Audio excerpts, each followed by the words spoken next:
going on, everybody? This is Striker, welcoming you to the 8th day. Just kidding, the 7th day of Christmas. I don't even know how to count. So we started at 12 and we're working our way back down to day number 1, which will be Christmas. Now, each video just has to deal with a number of that day. So today we're using the number 7. So I did a list of my 8 favorite video games of all time yesterday, so I figured why not go with another list on the same kind of track with favorite.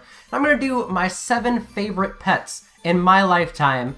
So I don't have pictures of all of my pets, so what pets I do have pictures for, I feel like it would be unfair to include them in the video, so I'm just going to roll with it and explain these animals as best as possible, and you guys can just use your own minds to kind of visualize and understand. So what we're going to do is we're going to work from 7 all the way down to my number 1 favorite pet of all time, and I will also include some honorable mentions in there. So let's start off at the bottom with number 7. It was a cat named Callie.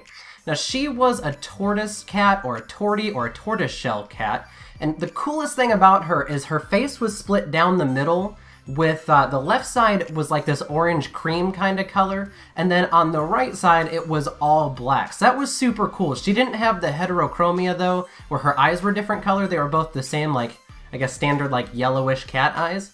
But it was still pretty unique that she had that split right down the middle, and I'm serious, it went right down the bridge of her nose, through her chin, and then it kind of like faded off. Really cool pattern. Just, that's probably why she was my favorite. There was nothing like that she did that was super cool. It was just that her coloring was really awesome.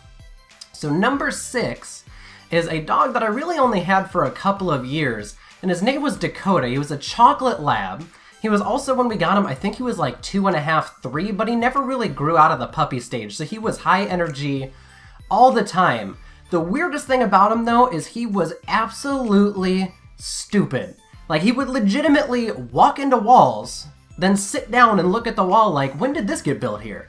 We used to call him a box of rocks or a bag of rocks because that's literally what it was like being around him. He was just dumb. Super sweet, but dumb.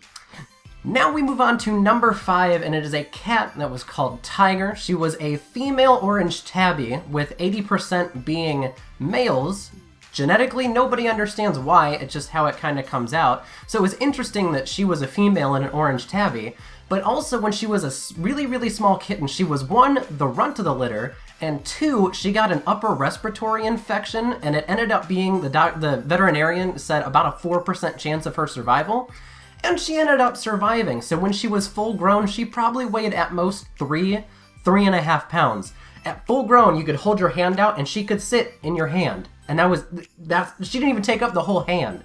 You could hold her, no problem, and she absolutely had no problems with that. She used to sit on like our shoulders and stuff, kind of like a pirate has his parrot.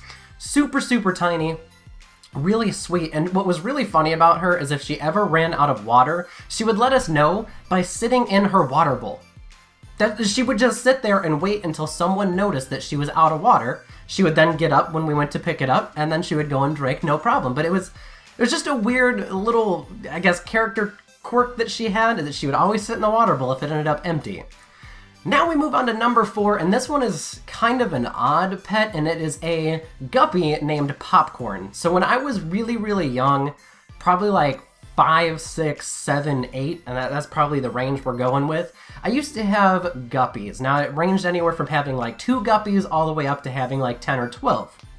So when I originally got guppies, my mother and I had never really done anything with fish, so we didn't know what we were doing.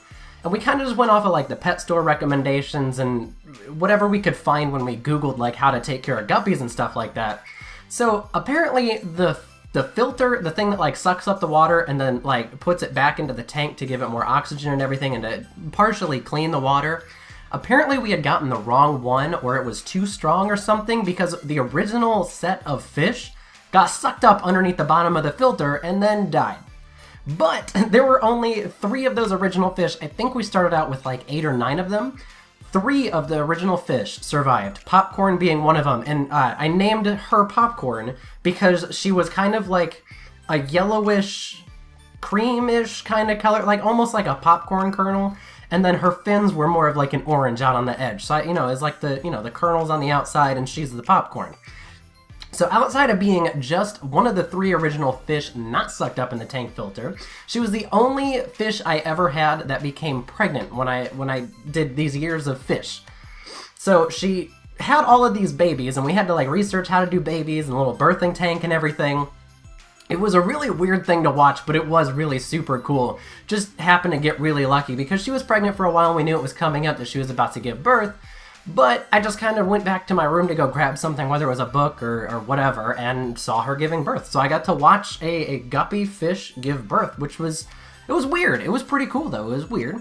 And outside of all of these babies that she had produced, only 2 of them actually ended up surviving, which I named Colonel and Butter to go with the popcorn theme. You know, I was young, that's kind of what I did with pets. So Popcorn lived 4 years, and typically the lifespan of guppies is only 2 years. So like I said, I did this from like 4 to 8 years old. She was alive the whole time. Like, she was what ended up being the end of my guppies, because Popcorn died. I was like, yep, that's it, don't care. We're done with fish. I was tired of fish funerals. It was a mess. We'll get into that in a minute. Now, my number 3 favorite pet of all time is my parents' dog, which was my dog prior to me moving out to college, and her name is Sapphire, spelled with a Y, just like the gemstone, just with a Y at the end of her name. Now, she is a Terrier, Rottweiler, Labrador, and, oops, I hit the desk, sorry, and German Shepherd mix. She's about a medium-sized dog, but all muscle, weighs 40 pounds, and is absolutely ripped. Friendliest dog in the world, sounds like this absolute ferocious beast when she barks, but she's just a little puppy at heart, and she's a freaking spaz. So, yeah, it was really cool because I got to get her and then kind of like transition going into college as she was like growing up and kind of into like the later puppy years, you know, the 2 to 3 range, so that my brothers could take on more responsibility and have a dog, because for a little while, we didn't have any animals, so it was really nice to get Sapphire because we had 2 cats at the time, but everyone really kind of wanted a dog, and it just came out as one of my brother's T-ball teammates had gotten a litter of puppies, and we went and I actually picked out Sapphire out of the group. I think there were 6 of them, and I picked her. So it's really cool. She's a really great dog, and she is my number 3 favorite pet of all time. And my number 2 favorite pet of all time is a black cat named Fetch. He was just a good old generic domestic short hair kind of cat, nothing really special or any breeding that we know of. He did have a white patch on his belly. It was kind of like right where his belly button would be, down into like the top of his crotch. Now, when I was in preschool, yeah, I'm pretty sure it was preschool, so I was like 3 or 4, there were 2 kittens that we found outside of the woods, and they had them in one of those like raccoon traps. They had both gotten caught in there at the same time, so miraculous timing for both of them to get caught in there. But there was a gray tabby, so a gray-black striped cat, and then the all-black cat, and one of the teachers really, really liked the gray cat, so she said, I'll take it home. So my mom showed up at the end of the, I guess the end of the school day, whatever, the end of the preschool day, and I was like, Mommy, please, can we take this kitten home? And stupidly, she said yes. So I ended up with Fetch. Like I said, I was like 4 years old, and he lived until I was 17. Unfortunately, it got really rough at the end, but he was around for quite a while, and he was a fantastic cat. His name, in case you're curious, Fetch, comes from young me saying, my ultimate goal is that I want to teach my cat how to play fetch. So I named him Fetch to remind myself, basically. Yeah. So he is my favorite, or second favorite cat, rather. Now, before we do my top favorite pet of all time, I'm going to go through the honorable mentions. So we have Romeo and Juliet, which were 2 goldfish that my mother had. One was all orange, and then the other one was kind of like a blackish with some speckles on him. Weren't really my pets, but I really had to take care of them because my mom really didn't care. Nonetheless, we had 2 goldfish. Back to the guppies, I had probably throughout my entire years of owning guppies about 50 or so guppies. And there were some of them that were so brave that they would jump out of the feeding slot, which is probably no more than larger than this thing of chapstick, right? Like this big on the top of the tank. That's where you like sprinkle the food in, right? Well, some of them got the great idea that they would just jump out of that feeding slot onto my carpet and then die because they were outside of water. One day I came home from school and my mom was like, go to your room, I have a surprise for you. And it was back when I only had like 1 or 2 fish still going on.